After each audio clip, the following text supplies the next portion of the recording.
Hey guys, Mr. Happy here, and welcome to Mondays with Mr. Happy, aka Mr. Happy Mondays, whatever you want to call it. This is episode 17, it's weekly Q&A show that I do, where I like to answer my viewers' questions, whether they be personal, about video games, whatever. I'll just usually pick out like 15 to 20 of them, answer them, and then we'll go on with our day. Now, before I get started, I do want to make a quick announcement. If you haven't seen it, I uploaded a video yesterday with a few new things that I'm going to be offering on my YouTube channel and Twitch channel. I'm not going to do the full announcement here, just I recommend checking out that video. I'll include a link to it in the description below in case those are things that you're interested in. Now, without further ado, let's jump right into the questions. Now, the first question is a Twitter question, which I haven't gotten in a while. It's from one of my viewers who used to ask me questions on Twitter almost weekly, but he says he's been busy. So, finally, he got around to asking me one, and it's one I'm looking forward to answering. So, Mondays with Mr. Happy question for you. What is your fondest Christmas memory, and why? You know, I'm trying to think of a fond Christmas memory, and none are really coming to mind. I don't really know. My family never really treated Christmas like that kind of holiday. It was like, oh, the kids get a bunch of gifts and then we move on with life. So I can think of probably the funniest Christmas memory I have, and it was from when I was about 5 or 6 years old. So what had happened was N64 had just come out, and it was probably when I was closer to 4 years old, if that's the case. And that's what I was asking for, I was big on video games, I was only 4 or 5 years old, but I loved video games. I was already every day, NES, SNES, and I wanted the N64. And my family kept saying, no, that's what they always did. Whenever they were actually planning on getting you something, they would just be like, not getting it, you already have all this, and then they'd always get it anyway. So, weeks pass after I ask, and I get the N64 for Christmas, I'm freaking out. Not like the kid from the YouTube video, but I'm freaking out.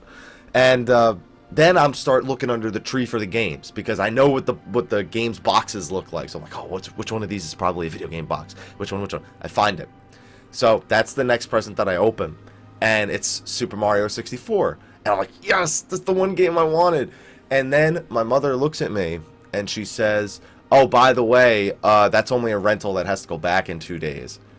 My heart was broken because it was the only game I had for the N64. It was the game I wanted most, and my mother told me I had to go back in 2 days. I was so upset. It was unbelievable. I mean, granted, I just rented another game when I just rented the same game when I went back to Blockbuster that 2 days later.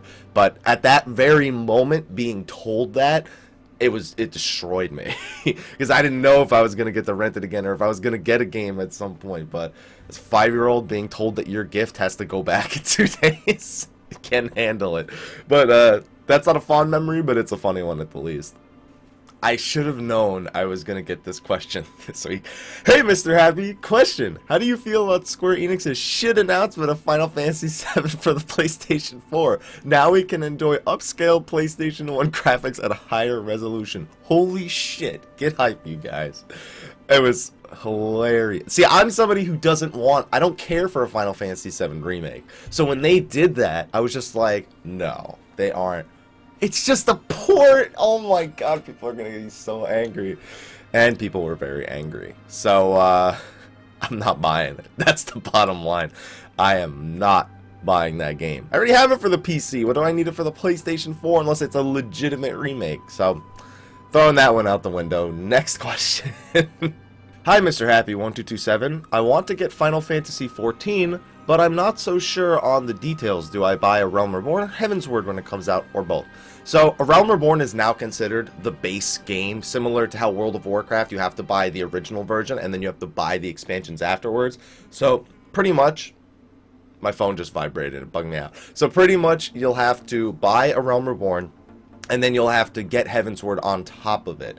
Now, right now on Amazon, I'm going to make an announcement video. It says Heavensward is $60. It's not. That's just Amazon's filler price and filler date, because they don't know the exact date it's coming out in 2015, and they don't know the price yet. So don't take those as what it actually is. It's not going to be $40 for Realm Reborn and $60 for Heavensward. It's probably going to be close to $30 or $40 for Heavensward, or for Heavensward, after $30 or $40 for the initial game. And I'm also sure they're gonna release a Final Fantasy XIV bundle with Heavensward for a reduced price, maybe like $50, $60. Who knows? But yeah, you have to have both of them. So hopefully that clears up your question. Hi, Mr. Happy. Big fan. Haven't played since Brayflock's hard mode patch. Oh, God. I don't like that there was so much content in that patch, but I know now that you worked on a relic weapon. The fact that you called it the Brayflock's hard mode patch. Is it time to get back in yet? I didn't feel there's enough content before. I guess that depends. I mean, you have all of first coil now, which is actually fairly populated for light farming. You have second coil in the duty finder now. 6 and 7 are pretty easy to clear. 8 and 9 are a little bit shakier, but they're there if you can find groups that can do it. You have final coil now. If you're into the challenge, or savage second coil. Well, 6 of the main quote-unquote primals are out. You know, people still farm them for mounts. Some people even farm the ones that don't have mounts, Thorn March, for the items still. I'm not sure why. Probably because they just want it for vanity.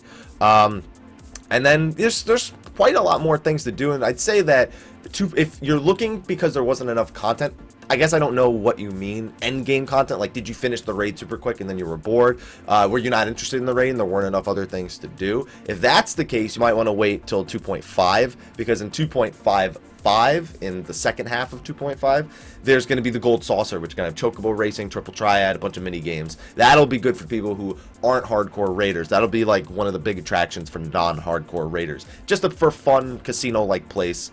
And hopefully that'll be the kind of thing you enjoy. As for raid content right now, we're at a good point where Savage is coming out soon, if that's something you're interested in. So you have time to finish the final coil and hopefully find a Savage group before I guess it's going to probably be last week of February, last week of January, first week of February, I'm guessing, when 2.5 will come out.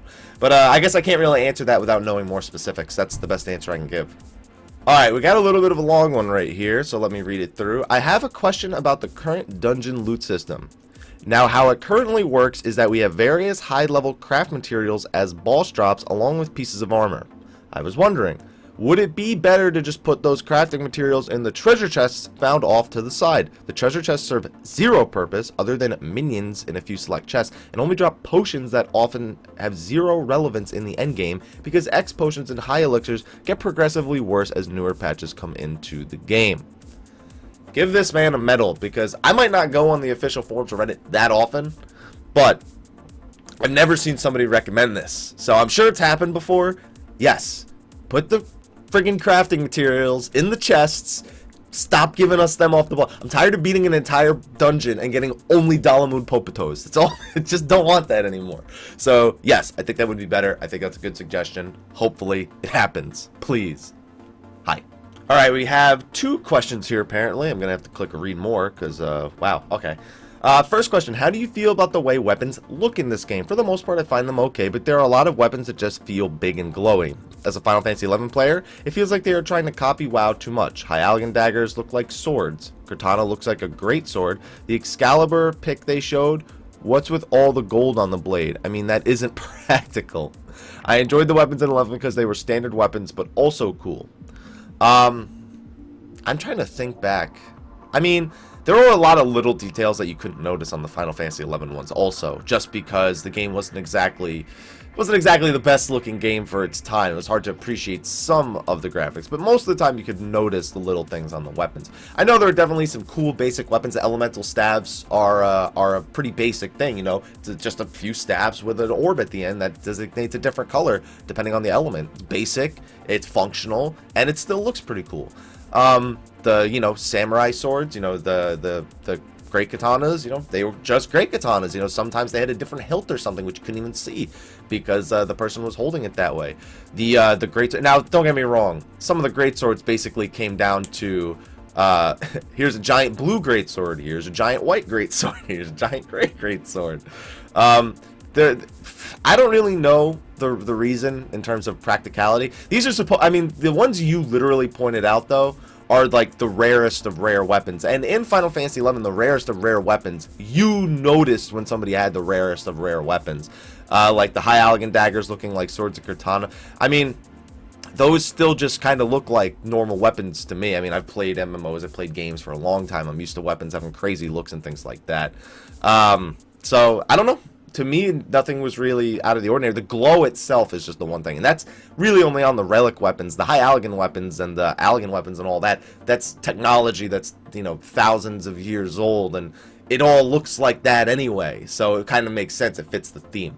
To me, as long as it fits the theme, I'm okay with a weapon however it looks.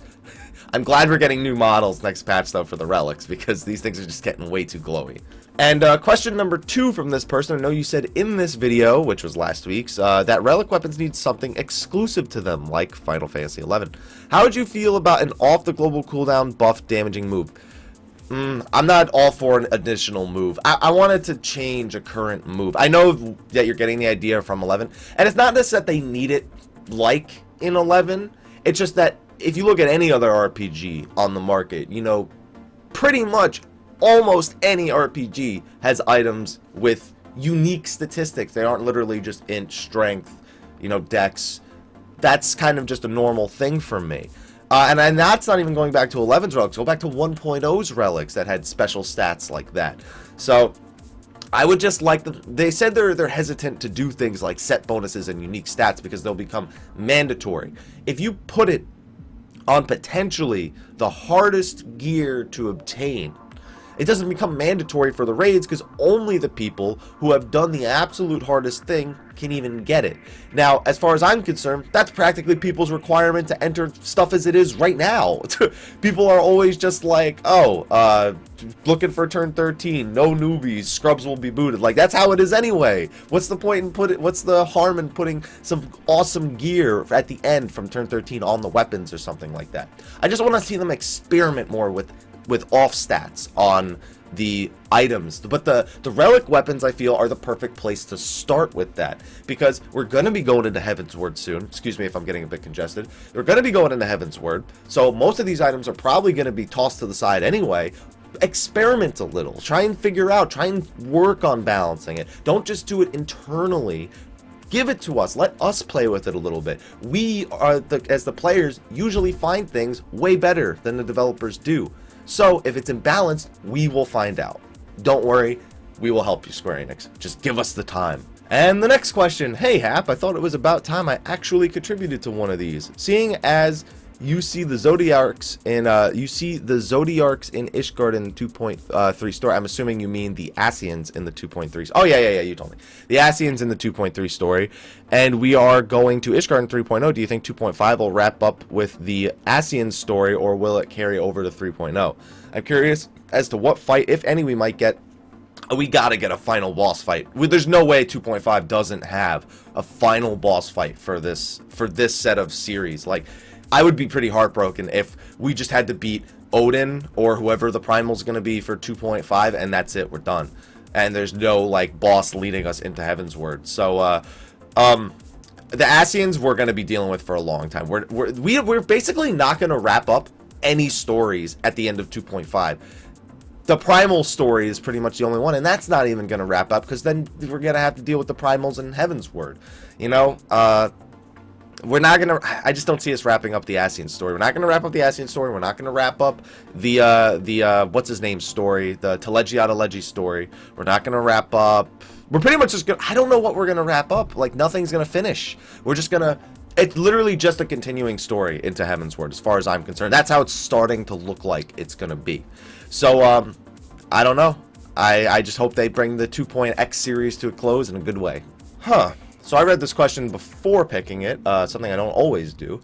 Hi, Mr. Happy. For potential questions for Mondays with Mr. Happy, I was wondering if becoming a professional streamer and YouTuber has changed the way you enjoy games of your selection and preference. Usually video games are a highly personal experience, maybe to be discussed with a few friends, but since your job is to approach games from a more critical angle, has this changed the way you experience them and choose which to play? Also, while you do a lot of gaming off camera, are there particular series you have not involved in your content that you have completed since starting your channel? Thanks and have a great day. It's not the look. I've always looked at games from the same angle. That hasn't changed at all. That's probably the biggest thing. When you go into YouTube and streaming, you need to approach a game in the same way you always would, because otherwise it's not authentic. People can tell when you're not being authentic. And I've always approached games in a more subjective manner. Like, as much as I've loved the game, I am not hesitant to point out its flaws. One bit. I'd say the one thing that changes, though, you have to consider your investment into a game.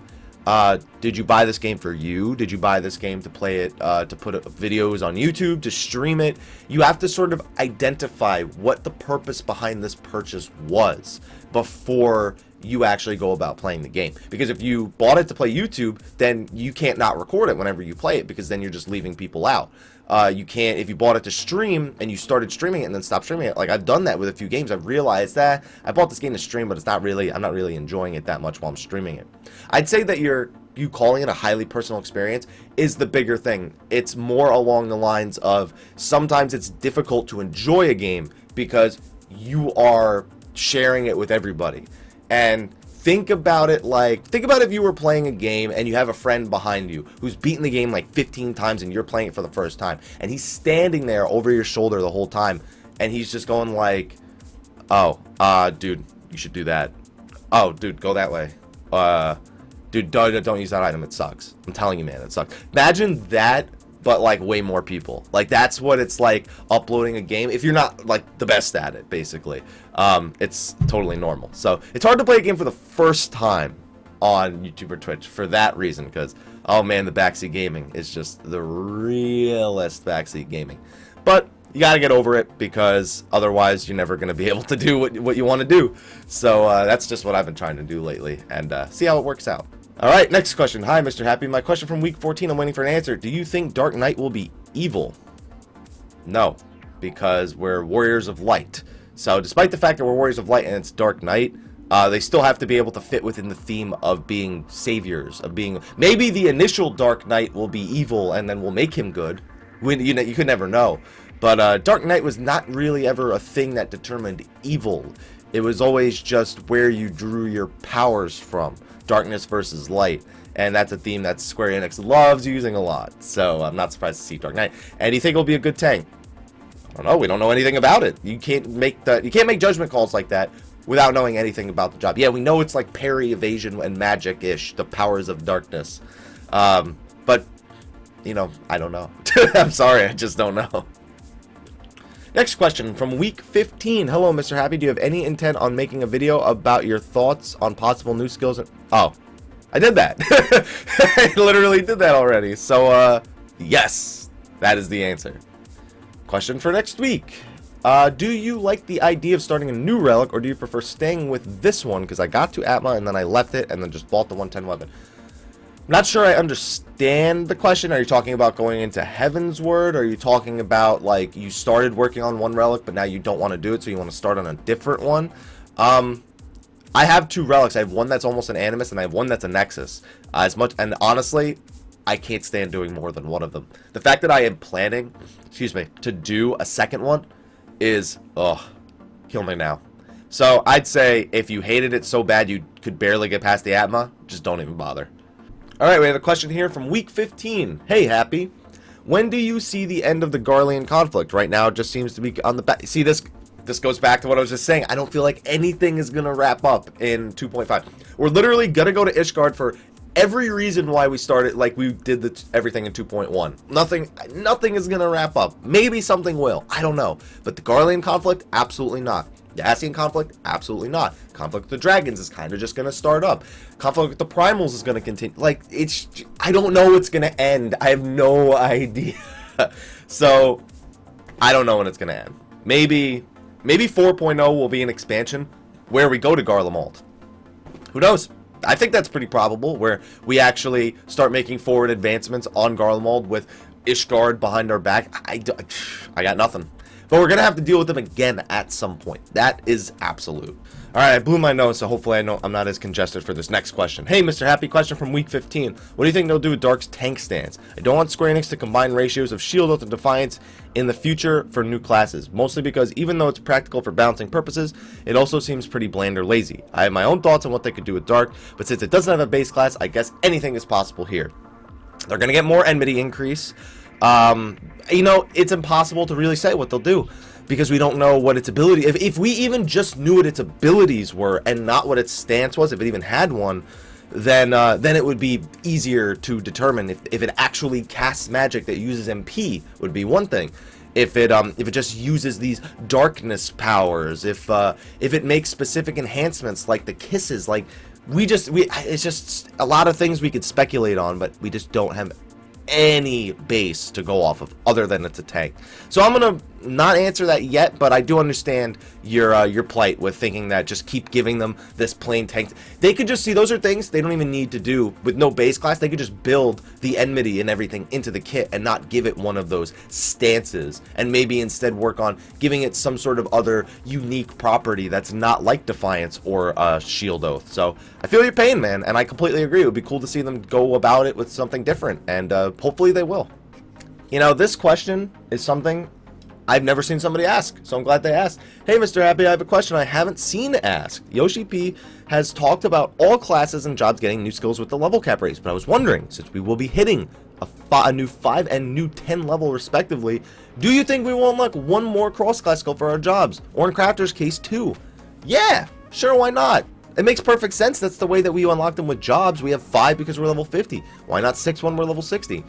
I'm actually glad you asked that, because I've never seen anybody question that. Probably because, other than the 5 we have right now, there's really not much left to choose between. There's always a chance we'll have more things to choose between in the expansion, though.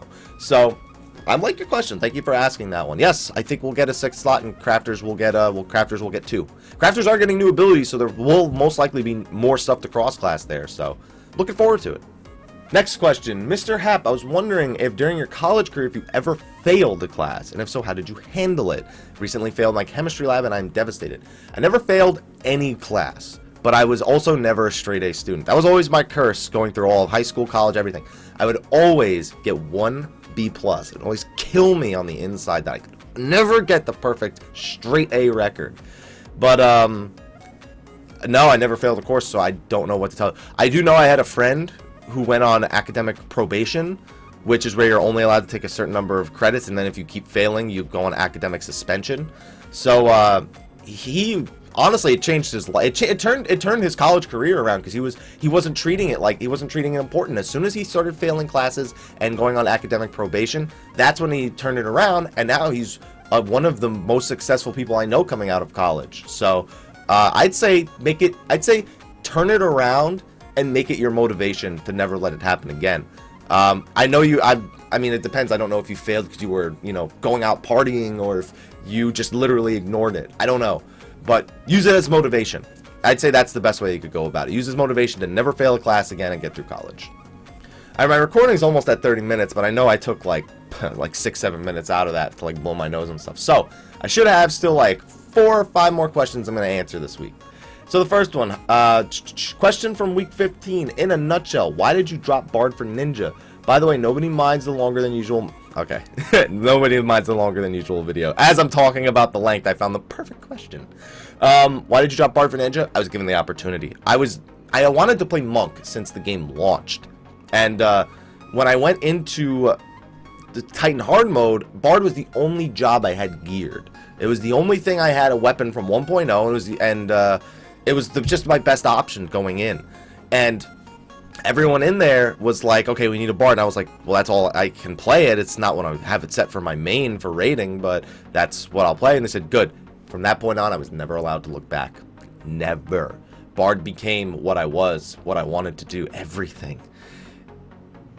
I wish I could take it all back. I wish I could. Actually, no, I don't, because that helped me get, World 2nd Titan Hard mode, no one cares. World 2nd Turn 1st, no one cares. And just being on Bard allowed me to progress through raiding a lot quicker, just because I was willing to make that sacrifice because I had more gear for it at the time. I could have easily geared out my Monk the next week and been like, okay guys, I'm Monk now. But I didn't. And honestly, as much as I've said I want to get off this job, I'm kind of glad that I played it for a year. And but the reason why I changed to Ninja, my raid leader, I was just messing around on my Ninja, and he said, do you want to go Ninja tonight? And I said, sure, I'll give it a shot. Why not? I mean, I didn't have the greatest of gear, but at least most of the stuff I already had from, Second Coil. I had all the Monk gear from Second Coil. I had some Gloam stuff. I was full 110 and with a 115 weapon, so it wasn't terrible. And it went pretty good. And from that point on, he was just saying, yeah, go Ninja instead of Bard. Or if you want to change your main, go right ahead.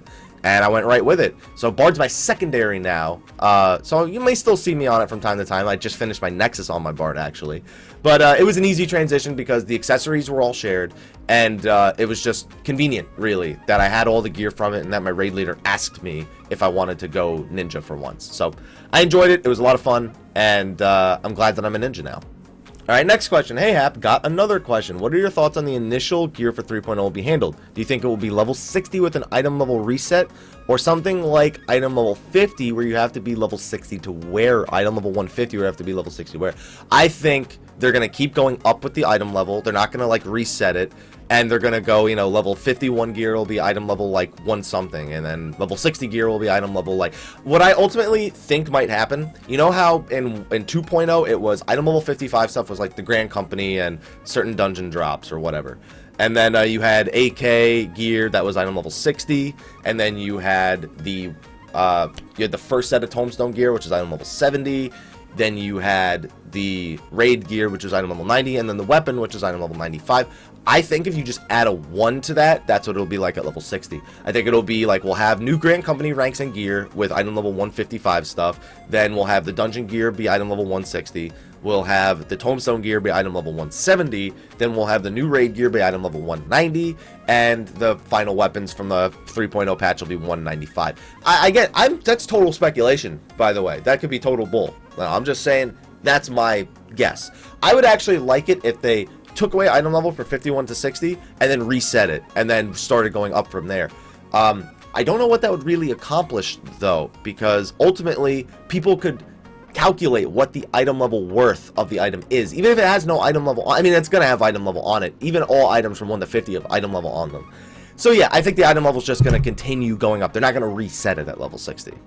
Mr. Happy 1227, here's my question. Do you think Square Enix will do something to boost the Duty Finder wait time for the DPS classes? Right now, leveling a DPS is too much expensive in terms of time.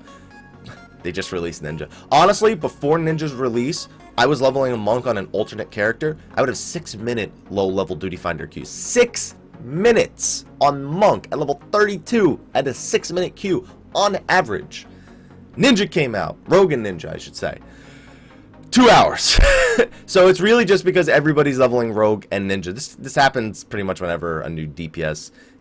Whenever a DPS is released on its own. If a new healer had been released at the same time, it might not have been as bad. But because of the new DPS, yes, this is why we have bad low-level queue times. There's nothing they can really do about it other than open up all of the servers onto the same Duty Finder, but that's not going to accomplish anything because that just means there's even more ninjas that are looking to get into parties. So I don't really know if that would solve the problem. Ultimately, they just need to release a DPS alongside a tank or a healer in the future and not release one on its own. Not much we can do about that now, but at least in Heavensward, if we have a tank, we're going to have a tank and a healer. We may have a DPS. I'm suspecting we will, and for that reason, queue time should actually be pretty normal when it comes to the new duties in Heavensward. Here's a question. Once the expansion is released, do you think Square Enix will level sync the raids such as CT, ST, turn 1 through 5, turn 6 through 9, and turn 10 through 13? Also dealing with the player also dealing with the possible player free company housing in Ishgard. You know what? If they were going to level cap them, they should have started by item level capping Savage Coil. Because you can go into Savage Coil with item level 130 stuff, and it generally trivializes a lot of the difficulties. At least in 6, 8, and 9, it trivializes it. In 7, it doesn't help at all. But it trivializes a lot of Savage. So if they were worried about trivializing the raid, if they were worried about trivializing the raid, they wouldn't add Echo. They wouldn't do things like that. So no, I don't think they'll do it. It's a story. It's a story in there that they're doing. So they wouldn't do that, because once it's done and in the past and the gear isn't relevant anymore, they want people to be able to go back and play through it and beat the stories if they haven't already. So no, I don't think that's going to happen. They may even add the Echo to turn 10 to 13 when Heavensward comes out. Who the heck knows? But yeah, I just think they're gonna leave it the way it is. Let it do what it do. You know. Okay, I have 2 more questions I'm going to do, and then I actually got to get going. I got to do some food shopping today because there's not much left for me to cook. So I'm going to do these 2 questions right here, and then I'm going to get going. So the first question, if you had to think of a primal off the top of your head, what element would you want it to have, and what kind of animal feature? Also, keep up the amazing vids. A wind cheetah. You said off the top of my head. So that literally is what popped up off the top of my head. A wind cheetah. They're fast, you know, and they could wind. Moving on. Anyway. Hello, Mr. Happy. I love your videos. If you've already talked about this, can you refer me to the vid? If you haven't, can you please talk about it? The state of potions. I lost track when I did that whole head motion. Stat buffing and elemental resist. Are people using these? Elemental resist? No. Nobody uses elemental resist. One of the biggest complaints a lot of people have is that elemental resistance has no benefit yet. They went out of their way to develop items that improve it in the game.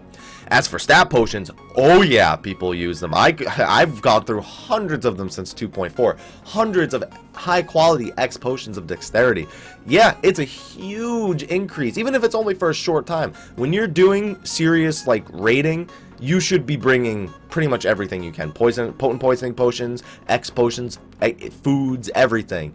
Because it's DPS that you're losing as far as I'm concerned. So yeah, they're pretty important. If you're looking to make money off of Mega Potions and X Potions, you're in the right market. You just got to be able to get the materials for relatively cheap. And that is going to be the last question that I answer for this week, so I can go do some food shopping. But thank you for all the questions, as usual, guys. I love answering as many questions as I can get to. Thank you for a lot of the questions, especially the Twitter question. If you have a question you want to ask it on Twitter, put a hashtag Mondays with Mr. Happy or something like that, so I can recognize it when I'm going down the list. So anyway, guys, thanks for watching this video. Be sure to like, favorite, subscribe, and share if you haven't already. I know people like hearing that at the end of every video.